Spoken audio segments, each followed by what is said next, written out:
Hello everyone, very good morning. Welcome to our Tuesday. So Tuesday to Friday is what we appear in Just Get channel with respect to VA and RC at 9 a.m. every week. Tuesday to Friday, 4 sessions, good sessions, concrete sessions. We solve actual CAT questions which have come in previous years. We also talk about lot of final techniques, specific tricks which you can use practically. No theory, no lot of gyan, but just the usable practical tricks and techniques which you can use and you can improve your skills in a very short span of time. Enhance the confidence, enhance your percentile. So, like you know that we are doing this work. This is fifth week, I believe, and for VARC, this is fourth week when we are talking and having this VARC 9 a.m. Classes, and I hope you people are liking it. Please like, subscribe, share if you like it, and please give us feedback if you do not like it. And 2 p.m. we are coming every week, talking every week, Monday to Tuesday to Friday. We are talking about reading comprehension with solving actual CAT reading comprehensions, and then again we have a lot of techniques and behind solving reading comprehensions. We plan to increase it by a day or two, say Monday also, but sort of from the quality standpoint, the quality which we want to maintain for you, we spend some time on researching as well, from preparing ourselves to present good content in front of you and presenting it in a most clear cut, most uh, most decluttered content, the content which is without any clutter, which is very real, which is very usable, very practical, and which is very interesting also. And every week you will find that we are bringing in new ways, new methods. For example, today I've changed the color coding of whatever I've written, so color coding is different to sort of keep you engaged. And of course pen tab is also in progress. I'm you know that's also will be utilized in coming days. And then we'll bring a lot of memes, we are bringing a lot of teaser videos, so a lot of content is coming up. And so just stay tuned. And so let's start the class. My name is Anupam, and to stay in touch, you have to install An Academy app. You have to download it, you have to install it, and you have to go to plus, you have to go to cat, and you have to subscribe. And apart from the subscription, I'm doing special classes every Sunday, which are free of cost. And we'll be asking you questions also. You can also ask questions to us on the live chat. And last Sunday, this Sunday, 2 days back, we had an amazing class on parajumbles, on paragraph formation questions, and it went on for 1 hour. And a lot of views came in, and likes also came, and a lot of people also came. So you also join us on our Sunday classes. And so those are free. And so like me, there are a lot of free classes which are live classes which have been recorded there. And there are a lot of classes which are free for you, which like just like YouTube, you did not pay anything to us, and you can still stay connected with us. And there are free quizzes also, live quizzes also, which take place. So apart from this, that content is also free, but subscription is amazing here. If you look at the pricing, if you look at the pricing which we have done, this is the most cost effective product in which you can learn, or a technique, methodology in which you can learn, you can improve your skills amazingly at this sort of a pricing. For 24 months 18,900, and for 12 months it is 15,750. So, and there are EMI options also available for 6, 12 and to 24 months subscription model. So in subscription you get test series, you get analysis, you get sectional test, topic wise test, doubt solving sessions. You can interact with the educator, which you can, of course, you can do partially, you can do in live classes also, which are free.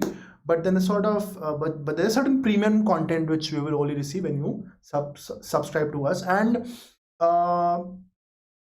you can just imagine by the kind of work which we are doing, that what sort of work will be happening in the subscription content, the subscribed content, the privileged content, the kind of work which is happening there. So yeah.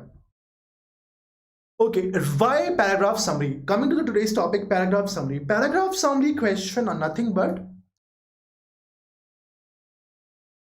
a paragraph will be given to you, all right, and you will be asked to pick out the summary, which is, so there'll be 4 options and you have to choose the best summary.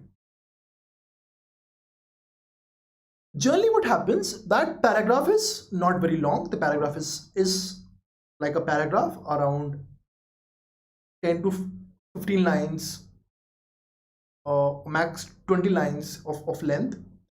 And I'm talking about the printed lines. And of course the number of lines, if you see from idea standpoint, they'll be also roughly between 10 to 15 only, or even lesser at times. And there will be 2-3 ideas coming up. There'll be one main idea, and there'll be some smaller subtopics or lesser important ideas mentioned there. Now what happens, how they will play around with you is that they will give you options which they look correct because they are having some common terms, some common words from the passage which were given in the paragraph. Those exact words have been used in the options as well, but they are not right options. Sometimes what happens, the options will be irrelevant. They are not relevant to whatever you were doing, to whatever the paragraph is talking about. All right.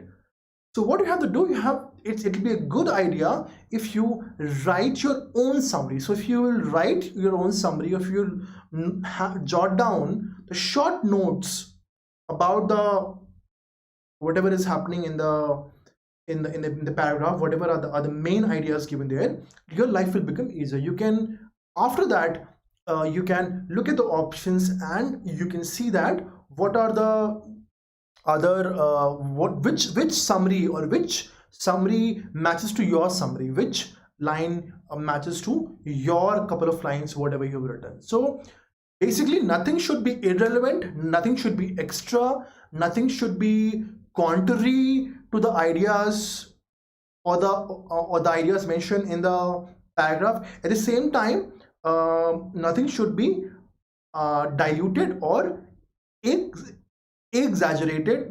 Nothing should be painted or colored in a way it is not in the flavor in which it is given in the paragraph. Right? One moment, I'll just see whether it's coming all right here.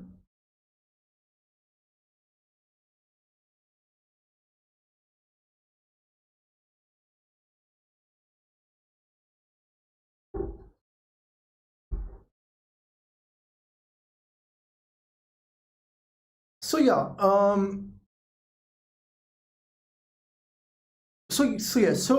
writing your own summary, like remember we have taken initially one class if you go to RC series, then we have done a lot of work in terms of writing summaries. Also in RC class, if you see, we'll be writing our own summaries while we're writing with you the summary of every paragraph, and then we will discuss those questions. So in similar way, in a similar order, we will be it will be good that if you go to our previous videos and you see that the kind of summaries we are making there. Also,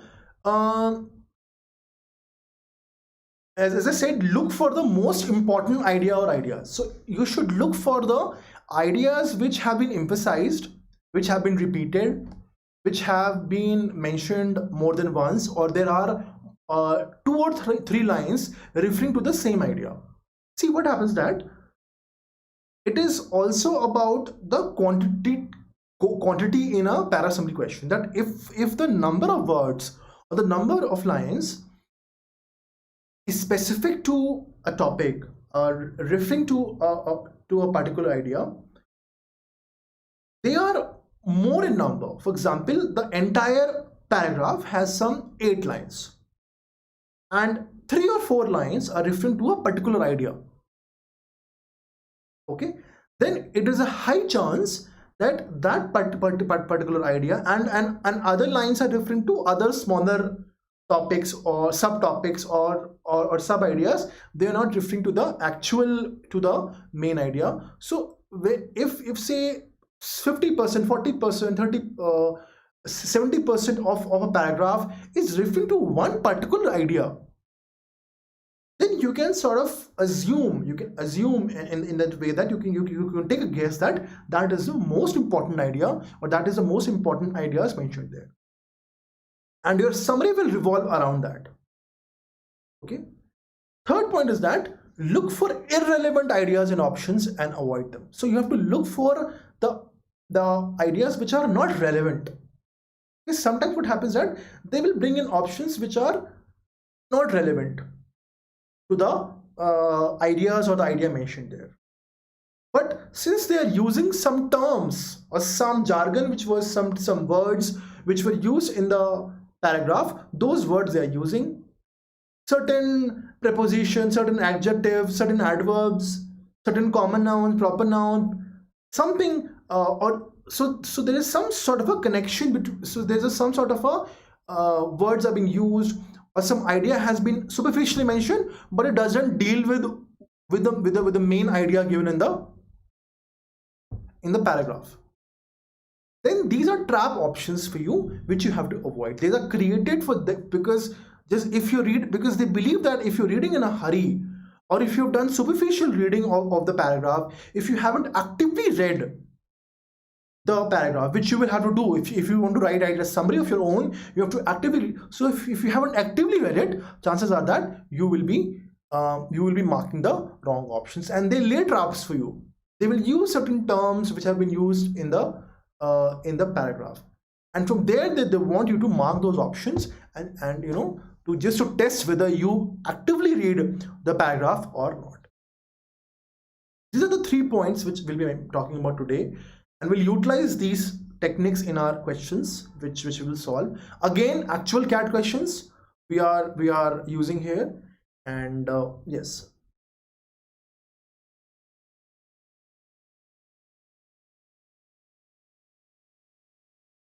First, let's make a summary of this. If you can make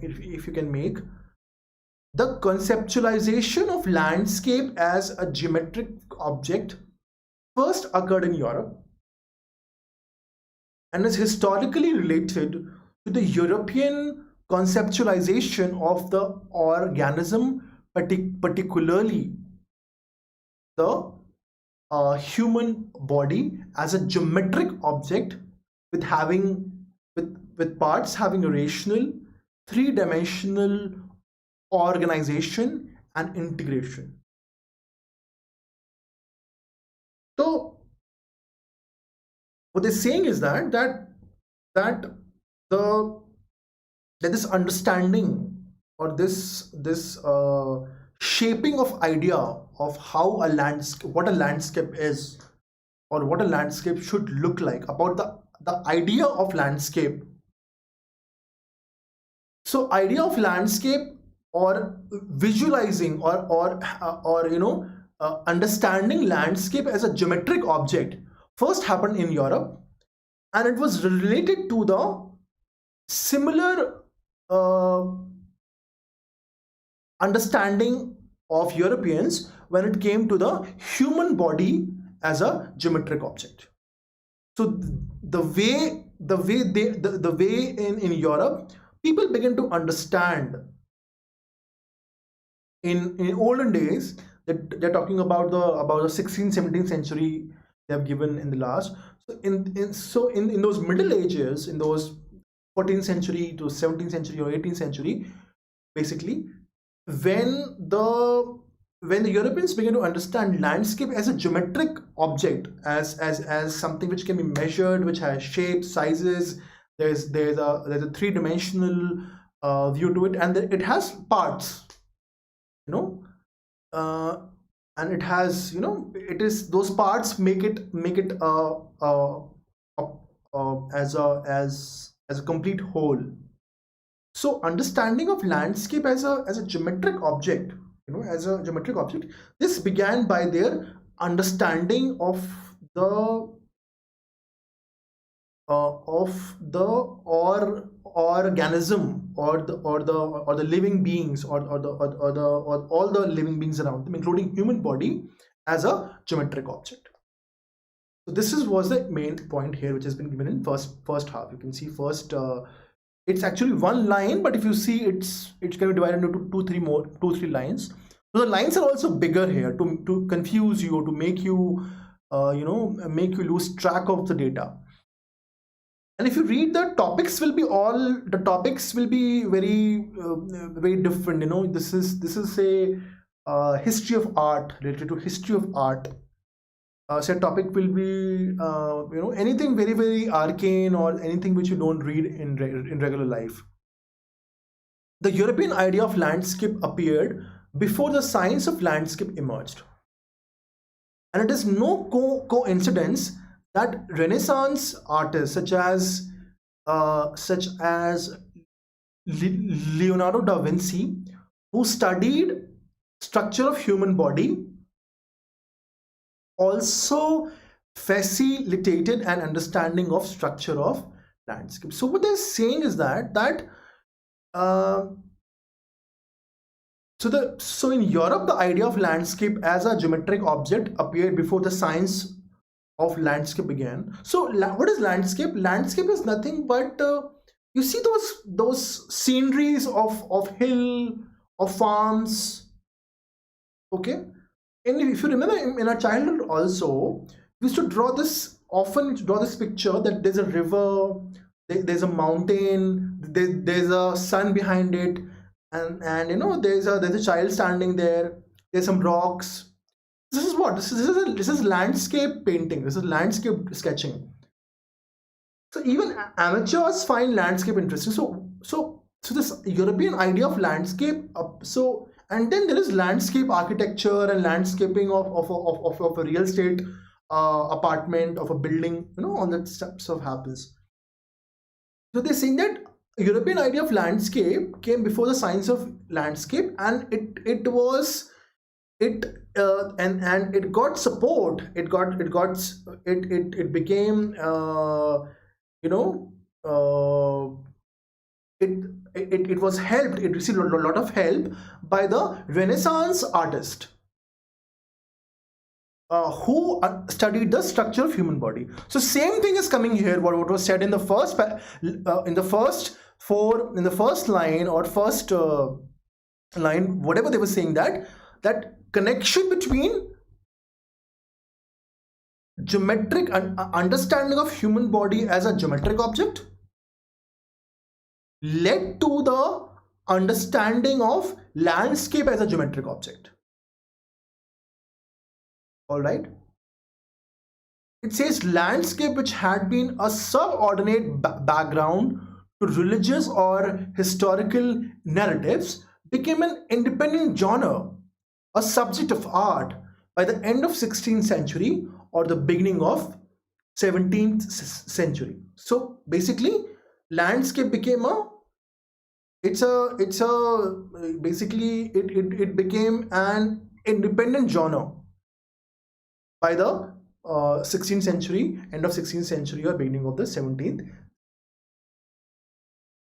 So the main idea which we understand by summary is that what we just discussed, that understanding of human body as a geometric object, understanding of the organism as a geometric object, led to the understanding of landscape, people looking at landscape as a geometric object. Let's look at the options.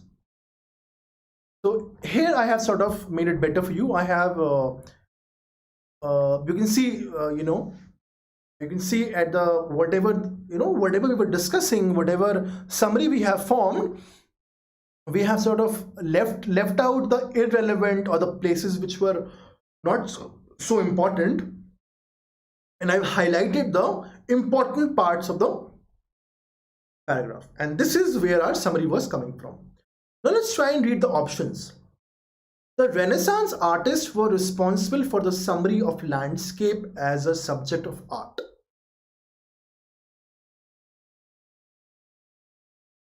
Is it true?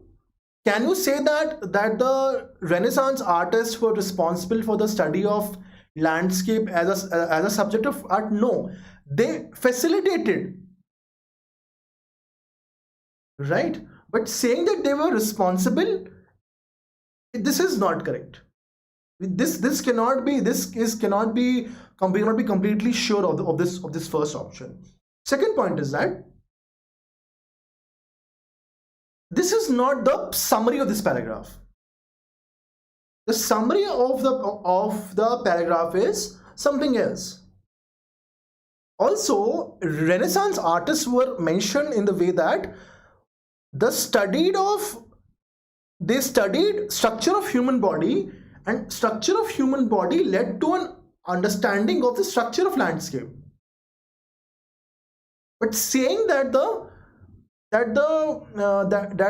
Renaissance artists were responsible for the study of landscape as a subject of art is nothing but it is a mixing of two ideas, wrongly mixing, which is an error prone mixing of the line here, that it is no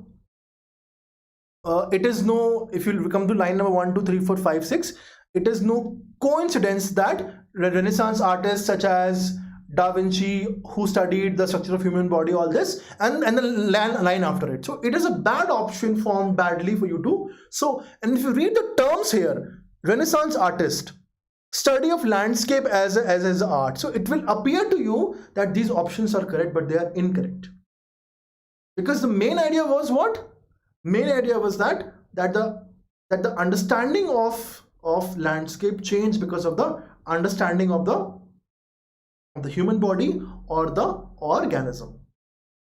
Second option comes, landscape became a major subject of art at the turn of 16th century.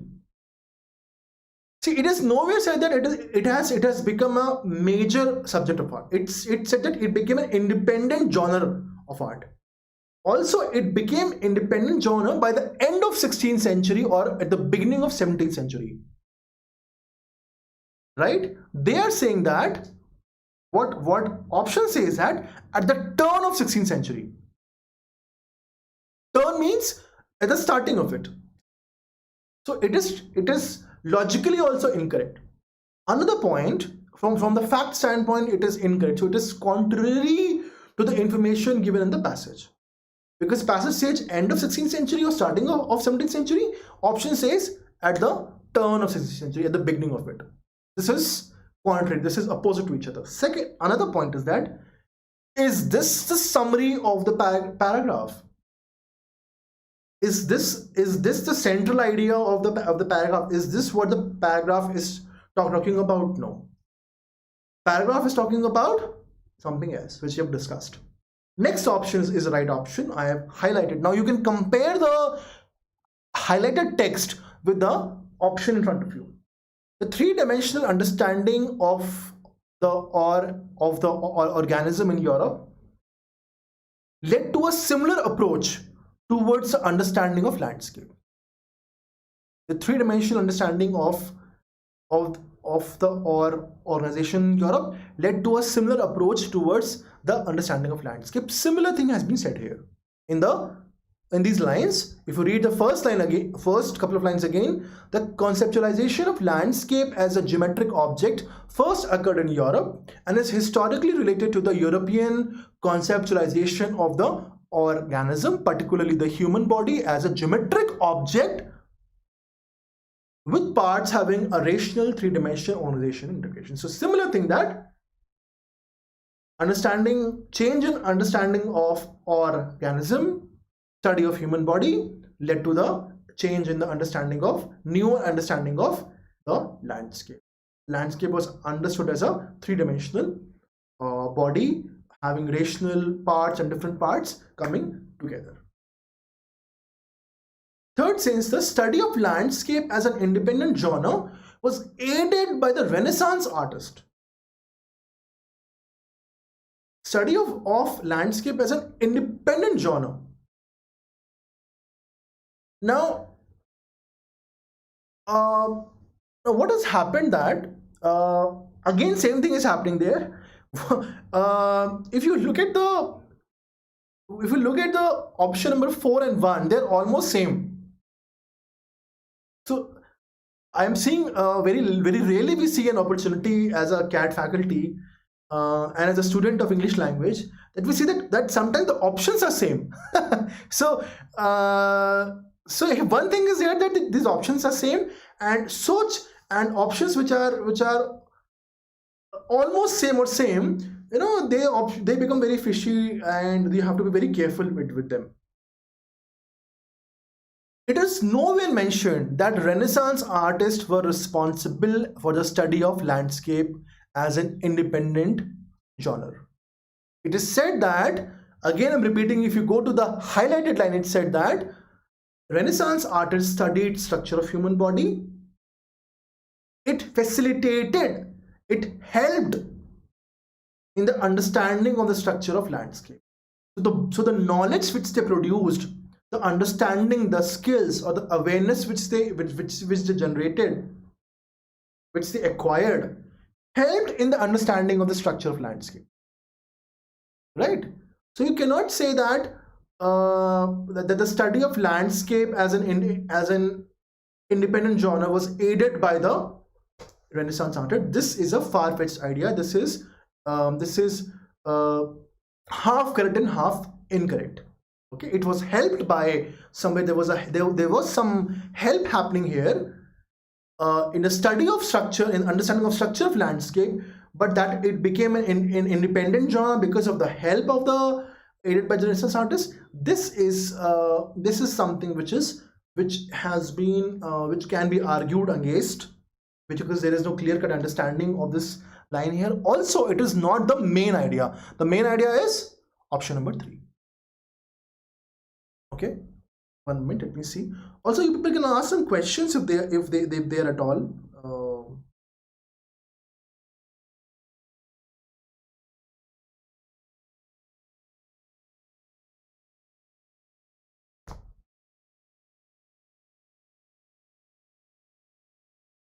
Let's come to the next paragraph summary here.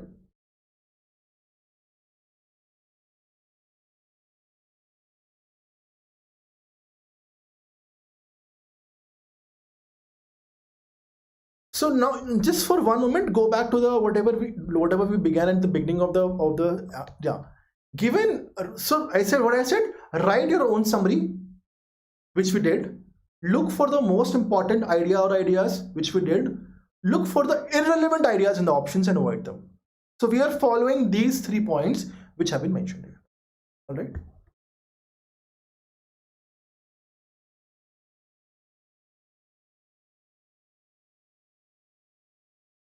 Then comes, this was again a little tough, I can say, para summary, but it's very important to do such thing. Also, never become emotional about questions.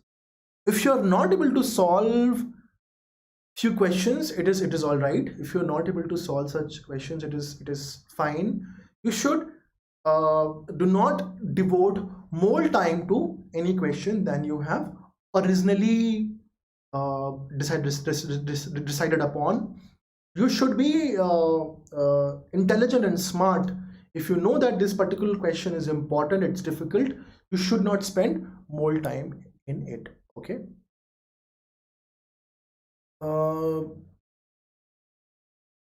So then comes here the question that the passage given below is followed by 4 summaries. Choose the option that best captures the author's position. Production and the legitimation of scientific knowledge can be approached from a number of perspectives. They're saying that production and legitimation of scientific knowledge can be approached from a number of perspectives. To study knowledge production from sociology of professions perspective would mean a focus on the institutionalization of a body of knowledge. All right. So what they're saying that if you study scientific knowledge, if you study where the knowledge is coming from, or the professional approach towards understanding where the knowledge is coming from, or the production, or whether it is legitimate or not, it can happen from many perspectives. But from the sociology of professions perspective, it would mean a focus on the institutionalization of a body of knowledge. So institutionalization means action of is establishing something as a convention of or a norm in an organization or culture. So it is establishing something as a norm or as a convention, as a basically making it as a culture, as a norm. Meaning of institutionalization. Now this is a tough, just focus with me here. So first they're saying that scientific knowledge can be understood from various perspectives, but if you study, but if you read it from profession's perspective, it would mean a focus on making body of knowledge as a convention or as a norm. Then comes the profession's approach informed earlier research on managerial occupation, business school, and management knowledge. So they're saying that from a profession's approach, the earlier research on scientific knowledge was based on managerial occupations, business schools, and management knowledge. Okay, so basically if you summarize it thus far, there are many ways to look at scientific knowledge. Then comes that if you study something from a profession's perspective, it would mean when you make something as a convention or as a norm or as a culture, that means institutionalization of knowledge. And then it says it however tends to reify means to make something more concrete or real. It tends to reify institutional power structures in its understanding of the links between knowledge and authority. Then it says, so there's a contrast coming here. So earlier it meant that when you make something as a norm or as a convention in an organization or an institute, the knowledge will become as a convention or a norm. But at the same time, and for those norms I've given examples also: managerial occupation, business school, management knowledge, right? But then it says that it, however, tends to reify, means to make something stronger, concrete, or make something more real, make something more stronger in terms of its power, reify institutional power structures in its understanding of the links between knowledge and authority. So now they're talking about, earlier they were talking about knowledge becoming a convention, and now they're saying that power structures are playing some important role in the knowledge and authority. Knowledge production is restricted in the perspective to the selected members of the professional community, most notably to the university faculties and professional colleges. So saying that knowledge production is restricted to the university faculties and professional colleges. Power is understood as a negative mechanism which prevents the non-professional actors from offering their ideas and information as legitimate knowledge. So power is understood as a negative mechanism which prevents the non-professional actors from offering their ideas and information as legitimate acts. So in first part it talks about that, you know, that scientific knowledge, its production can be studied from various angles, various point of views. But other than that, it said that if you study it from a professional approach, which is one of the ways, one of the perspective, it will mean that there'll be some sort of an establishment of a norm of certain kind of knowledge in of a body of knowledge in an institution, of which example they have given here. But what was also happening that the knowledge production has been restricted to some people, that is university faculties and professional colleges, and they're saying that power is understood as a negative mechanism which is preventing non-professional actors from offering their ideas and information as a legitimate knowledge. So what began as talking about norms or a culture of knowledge in an institution became a power-driven phenomenon, in which the power is in the hands of the professional colleges and professionals in the field of education, which are university faculties and the colleges and the selected members of the professional community, which we will say here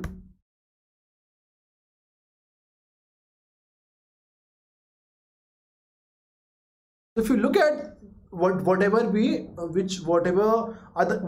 is the important line that we have highlighted. I've highlighted mean a focus on the institutionalization of a body of knowledge. The only read the highlighted bold things with me. Also here comes to reify the institutional power structures and understanding. Then comes here knowledge production is restricted to in the perspective of the selected members of the professional community. Then comes power is understood as a negative mechanism. So when you are studying, when you're studying in a pencil paper mode on a book, you can highlight them while solving these questions. At the same time, you can when you're solving this online, you can make notes and you can highlight certain words, make circles, and so power structure is a negative mechanism. Now let's try and read that whatever summary we have made, whatever understanding we have of the idea mentioned in this summary, which is the option closest to it. Option number 1, the profession's approach has been one of the most relied upon perspective in the study of the management knowledge production. Professional approach has been most relied upon. This has never been spoken in the entire passage. This is out of the scope, irrelevant, cannot be substantiated from the information given in the paragraph.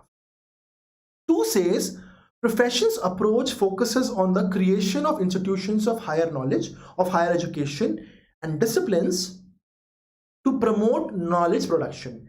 Again, again, nowhere it has been mentioned that that profession's approach focuses on the creation of institution of higher education. This has nowhere been mentioned. 3 says the study of knowledge production can be done through many perspectives. So yeah, this was mentioned here. If in the first line itself, that knowledge and legitimation of scientific knowledge can be approached from a number of perspectives. This is mentioned here, but this is only a sub idea. This was only the initial first line. This was not the main idea or central idea given. All right. That the study of knowledge production can be done through many perspectives. This is not the main idea. This is correct. This is a legit line. If we use a term, words used here in the paragraph itself, this is a legitimate idea. But this idea is not the central idea of the paragraph which we're trying to solve here.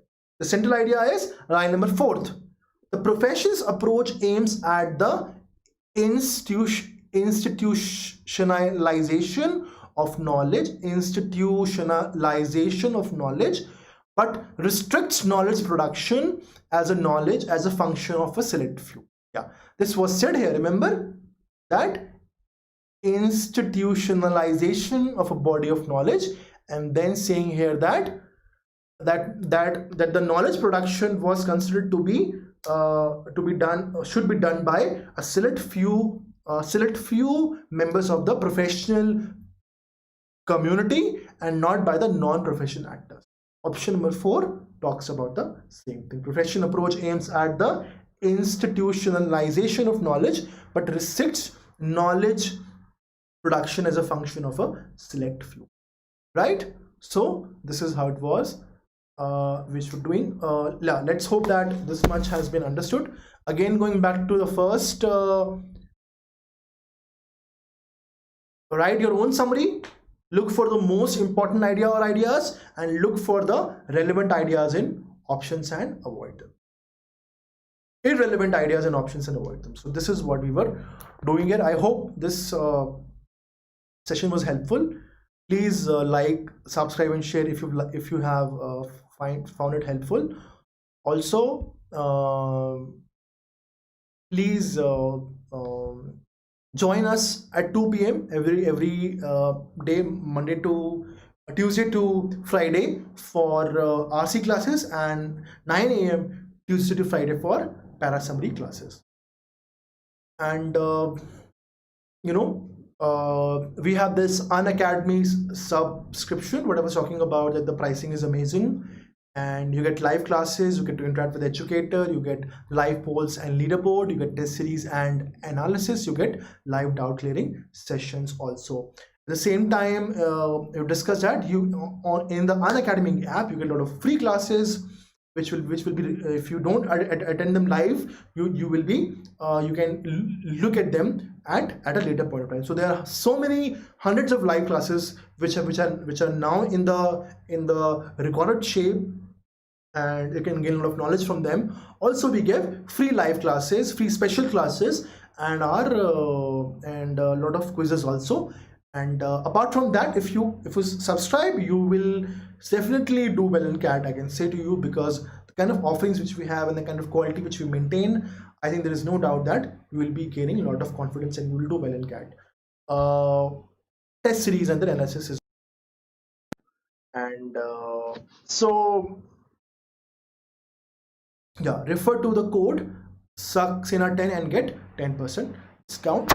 Also, every Sunday I'm taking some special classes which will again be free. Please join them. All right, so yeah, that is all for now, and see you.